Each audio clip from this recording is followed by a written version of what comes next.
What is up, Car Addicts? So this one's been a highly requested video, and that's my personal top 10 favorite Benny's cars in GTA Online. Now, obviously, there's going to be a lot of bias in this video since it's obviously a list of my personal favorite Benny's cars in the game. For example, lowriders aren't really my thing, so I'll probably only include one in this list. But anyways, let's get right into it. Starting off with number 10, I guess I'll throw in my favorite lowrider in here, and that would be the Voodoo Custom. The conversion cost for this one is only about 400,000, and that's the only way you can actually get a clean, non-rusty variant of the regular Voodoo. I absolutely love the styling of this thing, especially that fin that comes down the side and blends in with the back end. Just beautiful. It's very well made since it's primarily based on the Impala. Now, of course, all Benny's lowriders have tons of great visual upgrades for the engine bay, interior, hydraulics, etc., and this one is by far my favorite lowrider of the 15 current lowriders in the game. Next up, on to number 9, we have the Nero Custom. The conversion cost for this one is only about 600,000.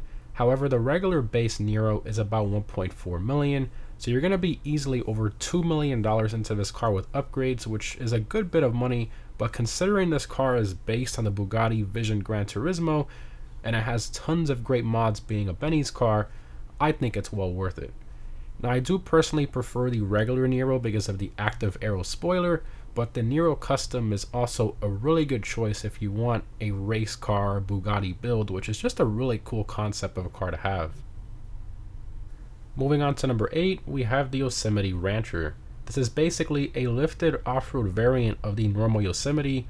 The conversion cost for this one is 700,000, and the base cost of the Yosemite itself is just under 500,000, so you're going to be over 1.2 million in this truck with upgrades, but personally I think it's worth it considering how much customization the Rancher offers, plus it's pretty nice to off-road with. Rockstar put a ton of effort into this vehicle, and I think it's well worth its price tag. Continuing on to number 7, we have the Sultan RS. So the conversion cost for this one is 800,000, and the regular Sultan you can literally get off the street for free, so you can get the base variant of this car for just under $1 million, and I think that's a great deal. It gives the car a wide body and actually makes it a 2-door when the standard one was a 4-door. It has great customization, exhaust note, and is very fun to drive. The only thing I don't like about this car is that when you convert it to the Sultan RS, it changes the class from sports to super, which honestly doesn't really make any sense, even with its additional performance that it has. This is really not a supercar. It should have been in the sports class alongside the other rally cars, but I guess it just is what it is. Next up, on to number 6, we have the Banshee 900R. So the conversion cost for this one is surprisingly only about 500,000, and then the base Banshee is only about 100,000. That means you can have a decently modified Banshee 900R for under $1 million, which is a really good deal for a car like this.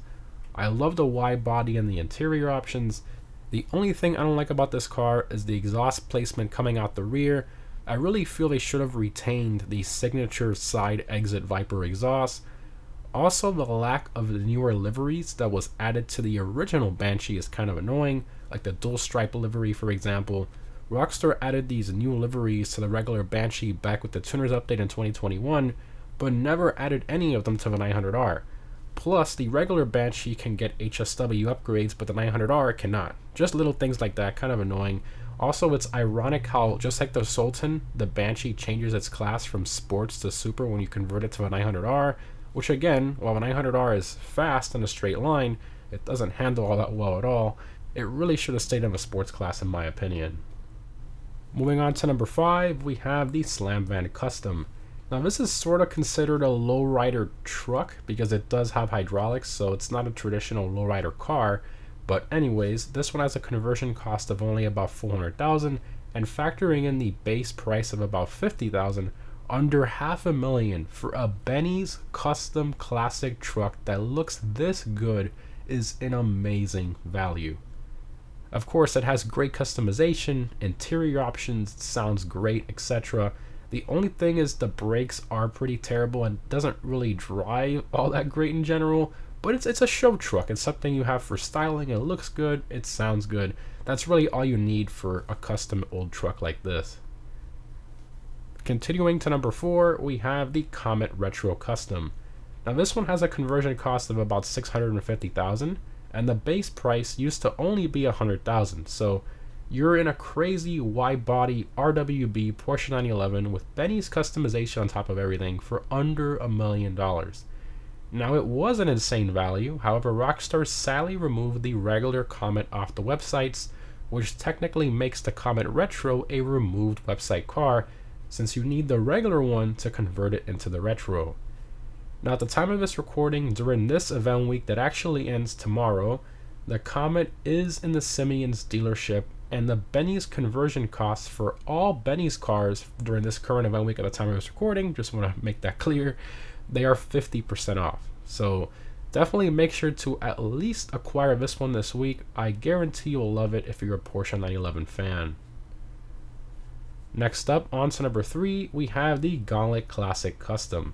So this one has a conversion cost of about 800,000, and of course the base price of the standard Gauntlet Classic is about 600,000. It basically takes the Gauntlet Classic, which is based on a 1970 Dodge Challenger, and converts it into a Plymouth Superbird / Charger Daytona with all the proper customization, the big spoiler, liveries, everything, which I think is really great. It even drives really nice with a great top speed, and this would be my number 1 if they would have used the Dukes instead of using the Gauntlet Classic Custom, because it has the proper C-pillar shape in the back end. That's the only thing I've felt has always been a bit strange on the Gauntlet Classic Custom, but other than that, it's still a fantastic car for the money, even at its $1.4 million base price. Moving on to number 2, we have the Elegy Retro Custom. Probably the most popular Benny's car by far, because it's obviously based on a Skyline, and not just any Skyline, it's actually a mix of the R32, R33, and the R34. I think it just looks awesome. Now the conversion cost of this car is pretty expensive at about 900,000. However, remember that the base Elegy RH8 is actually free. So you're in this car for under $1 million. I think that's an absolute steal for a Benny's Skyline. The customization and liveries are great. The exhaust notes is fantastic. It's so nice to drive. Very quick, very smooth, very easy to drive quickly. Arguably the best Benny's car Rockstar has ever added in the game, and it's really close to being my favorite, but not quite. So, on to number 1, my favorite Benny's car in the entire game. Again, it's my personal favorite. We have the Spectre Custom. Now, I know a lot of people don't like this car, but there's just something about the way this car looks with that wide body. To me, it's just such a good looking car. And it's really not all that expensive for what it is. The conversion cost is only about 250,000, and the base car is about 600,000. But still, for about 750,000 for a wide body Aston Martin with great customization, I think it's worth it. But that is, of course, if you like the way it looks, which is all personal preference. Now, it doesn't really drive all that great, but what sold the car for me definitely was the styling. But anyways, guys, there you have it. Those are my top 10 favorite Benny's cars in GTA 5 Online. Definitely let me know down below in the comments what some of your favorite Benny's cars are, and also whatever top 10 videos you guys want to see me do next. Thanks for watching, guys, and I'll see you in the next one.